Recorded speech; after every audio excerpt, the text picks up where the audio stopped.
এটা আয়না মনে করেন ধুইতে হয়, ধোয়ার পরে মনে করেন লবণ দিতে হয়, লবণ দেওয়ার পরে মনে করেন হাফ লবণ দিয়ে এটারে মানে হালকা প্রসেস করতে হয়। যখন এটা হালকা প্রসেস হয় তখন আরো বেশি লবণ যেটা থাকে সেটা দিয়ে মনে করেন একদিন রেখে দিতে হয়।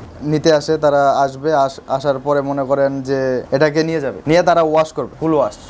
এটা আর হলো আপনার পিজেলটা আর কি, যেটাকে পেনিস বলা হয় আর কি ইংলিশে। এটা মূলত হংকং এ বেশি যায়। মালগুলা নিয়ে আসি প্রত্যেক দোকান থেকে, আইনে আমরা নদীতে নামাই গোবরটা পরিষ্কার করি। পরিষ্কারের পরে আমরা মনে করেন যে লবণ পানিতে হাত দিই। হাত দেওয়ার পরে এগুলা হালকা পাতলা চর্বি থাকে, ওগুলো আমরা কাইটা ফালাইয়া তারপরে আবার এই জায়গায় হাত দিই। হাত দেওয়ার পরে একদিন পরে আবার হাউজে ফালাই। হাউস থেকে 1 মাস পরে মাল ডেলিভারি হয়। হ্যাঁ, একটা গ্রাউন্ডে কাইটা অর্ধেক করছে। লবণ তো মনে করেন যে 50 কেজি একটার ভিতরে দেওয়া হয়। পানি হ্যাঁ 50-60 কেজি দেওয়া হয়। তারপরে আবার মাল হিট দেওয়ার পর উপর দিয়ে লবণ দেওয়া হয়, মালটা একটু হিট ভালো মতো হয়।